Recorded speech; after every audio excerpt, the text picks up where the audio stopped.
सध्या महाराष्ट्र विधानसभा निवडणुका याचं वातावरण सुरू असून सगळीकडेच प्रचार, सर्वच पक्षांतर्फे प्रचार सुरू आहे. आदर्श आचारसंहिता सध्या लागू असल्याने मी सर्वच नागरिकांना आवाहन करतो की आपण कोणत्याही सोशल मीडियाच्या माध्यमाद्वारे, व्हॉट्सअप असो, फेसबुक असो, इंस्टाग्राम असो, याद्वारे इतर जात, धर्म किंवा पंथ यांच्या भावना दुखावतील अशा स्वरूपाचं कुठलंही वक्तव्य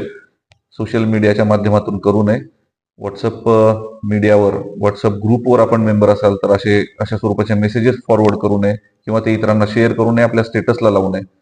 या निमित्ताने ग्रुप्सचे ऍडमिन्सना मला सूचना द्यायची आहे की ग्रुप ऍडमिननी किमान पुढील काही कालावधीसाठी इलेक्शन होईपर्यंत ओनली ऍडमिन ही सेटिंग करून बाकी कुणीही आपल्या ग्रुपमध्ये आपल्या परवानगीशिवाय परस्पर कुठला मेसेज टाकू शकणार नाही याची सेटिंग करून घ्यावी, जेणेकरून कुठला ऑब्जेक्शनेबल मेसेज आपल्या ग्रुपवर पडला किंवा तो आपल्या ग्रुपवर फिरत असेल तर तो शेअर केला जाऊ नये किंवा त्यामुळे शहरातील कायदा व सुव्यवस्थेचं वातावरण बिघडणार नाही याची सर्व ग्रुप ऍडमिननी सुद्धा दक्षता घ्यावी. या संदर्भात या अगोदर सुद्धा या कार्यालयाकडून प्रेस रिलीज देण्यात आलेली आहेत आणि आता सध्या या आचारसंहितेच्या कालावधीमध्ये आपण स्ट्रिक्टली या गोष्टी पाळाव्यात असं मी आवाहन सर्व सोलापूर नागरिकांना करतो.